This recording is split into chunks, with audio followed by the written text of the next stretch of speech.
Un plaisir de vous retrouver pour ce 19h45. Bonsoir à toutes et à tous. Voici les grandes articulations. Vendre du sable de rue est devenu aujourd'hui une activité génératrice de revenus à Cotonou. Ceux qui s'y adonnent le font à cœur joie et y trouvent même leur compte. Reportage à suivre. Et la lutte contre les sachets plastiques au Bénin à la peau dure. Malgré l'existence d'une loi, rien n'a changé. On fait le bilan d'une lutte qui dure depuis 5 ans avec une activiste. L'Institut national de l'eau de l'Université d'Abomey-Calavi vient d'être doté de 2 blocs administratifs. Ils viennent appuyer la formation en vue de contribuer à trouver des solutions aux problèmes liés à l'eau au Bénin.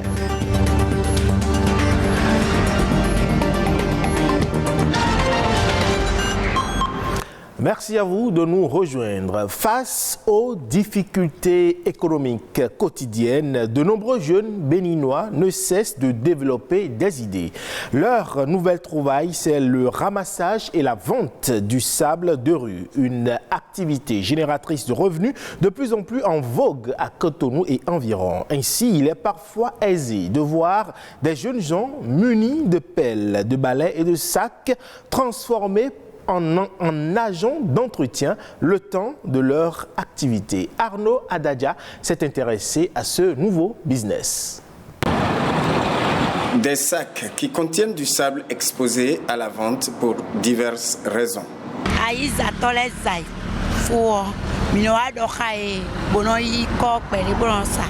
Un jour, j'étais arrivée voir les parents et ils devaient faire une réflexion. On a cherché du sable fatigué. Et là, c'est là où quelqu'un m'a dit, il faut qu'on attende la nuit pour voir ceux qui balaient. C'est comme ça on les a contactés. Quand ils ont versé le sable ici, le temps que le maçon ne vienne commencer les travaux, les gens ont commencé par nous perturber. Si c'est à vendre, c'est à vendre, c'est à vendre. On peut vendre ça, on m'a dit oui, c'est comme ça que je me suis lancée. Du sable laissé au départ sur la chaussée au passage des engins. Cette dame se tape une seconde activité en plus de celle qu'elle exerce. Pour Rogacienne, comme pour toute autre personne, la vente du sable de rue est une activité non moins rentable.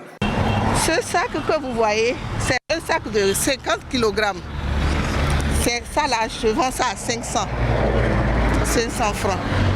Il y a le petit de 25 kg ici, qui est à 300 francs. Comparativement au coût du sable marin ou lagunaire, cette activité de la vente du sable de rue vient au secours des petites bourses et sauve des propriétaires de maisons pour des travaux de réfection.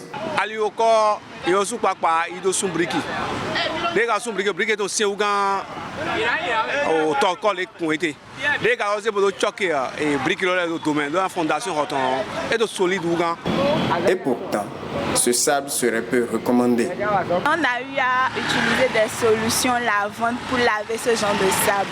Et on constate que la couleur de la solution lavante n'est pas vraiment la couleur adéquate que l'eau devait avoir pour qu'on puisse utiliser ce sable pour les constructions.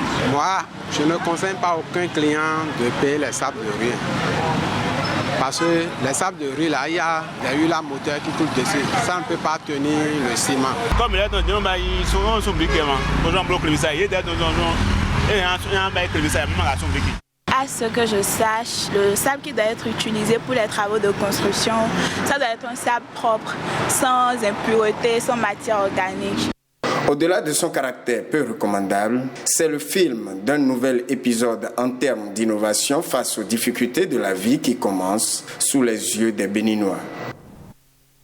Et si, comme vous l'avez pu le constater, le ramassage et la vente de sable de rue participent un tant soit peu à maintenir le cadre de vie propre, ce n'est malheureusement pas le cas avec les sachets plastiques. Leur utilisation, défie la législation en vigueur depuis déjà 5 ans, ce qui laisse croire que le chemin pour les éradiquer est encore long. Sandra Idossou revient ici sur la lutte contre les sachets plastiques au Bénin. 5 ans après, on regarde en arrière, on se dit C'est vrai, nous avons eu une pétition au Bénin. Grâce à cette pétition qui a mobilisé plus de 6500 signatures, on a réussi à avoir un cadre légal. Donc aujourd'hui, l'Assemblée a voté une loi qui interdit le sachet plastique au Bénin. Ça, c'est quelque chose que nous devons tous en être fiers. Mais malheureusement, on se rend compte que 5 ans après, ça ne suffit pas.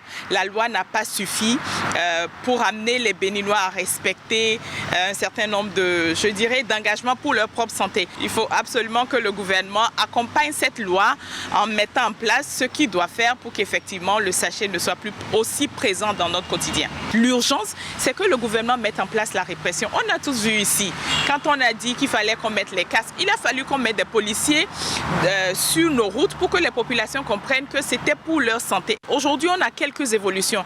Quand on va à certaines manifestations, dans des grandes surfaces par exemple, au moins il n'y a plus de sachets plastiques.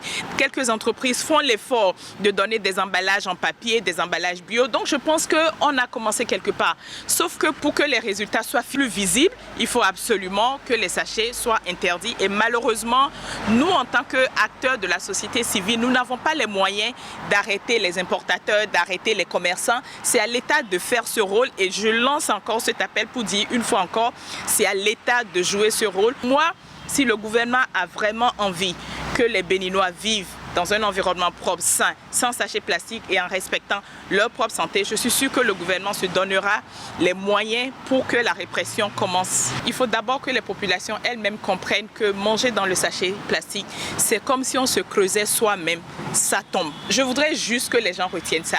Petit à petit, quand on mange des aliments chauds, chaque fois que vous avez la bouillie, le pâté, le riz dans le sachet et que vous mangez, dites-vous que vous-même vous êtes en train de vous creuser votre tombe parce que le sachet est cancérigène, c'est du pétrole et quand on mange le pétrole tous les jours, dans 5 ans, dans 10 ans, quand on est malade, quand on a un cancer, il ne faut pas chercher la tante, il ne faut pas chercher l'oncle, il faut se dire soi-même, petit à petit, j'ai contribué à creuser ma tombe. Environnement toujours, maintien du cadre de vie et surtout de meilleures conditions de vie, mais cette fois-ci à l'université d'Abomey-Calavi où l'Institut national de l'eau a procédé jeudi dernier à l'inauguration de 2 blocs administratifs.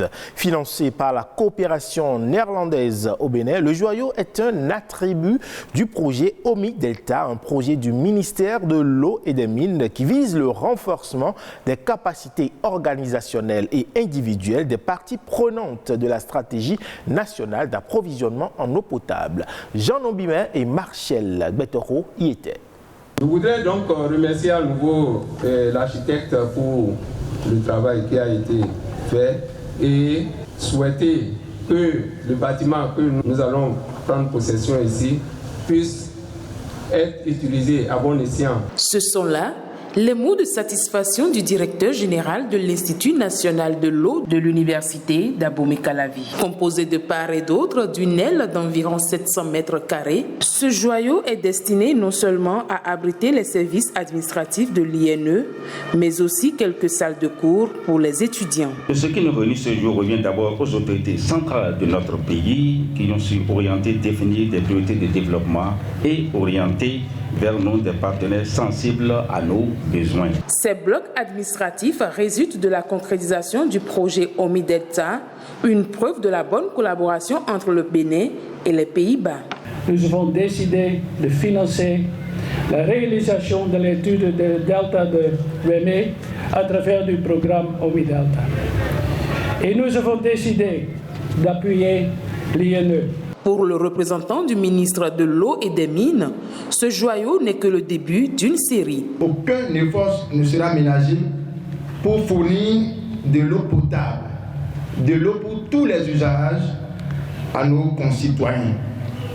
Dans ce contexte, les institutions de recherche ont un rôle important à jouer pour relever les multiples défis liés à la question de l'eau. Le projet OMI Delta est un programme du ministère de l'eau et des mines. Il va permettre un accès aux fonds à toutes les couches institutionnelles du Bénin représentant le secteur de l'eau et de l'assainissement. Allons à présent à la découverte de cette discipline, le taekwondo. En Côte d'Ivoire, la fédération compte aujourd'hui plus de 50 000 athlètes dans plus de 350 clubs. C'est d'ailleurs le deuxième sport du pays après le football. Correspondance de nos confrères de France 24. Des dizaines d'enfants en kimono qui trépignent d'impatience. Ils attendent leur idole, Ruth Bagby. À 27 ans, elle vient de décrocher la médaille d'or au Grand Prix de Paris, une récompense qu'elle tient à partager avec son club d'enfance. C'est important pour moi de partager parce que déjà, je suis, on va dire, une figure emblématique de mon pays.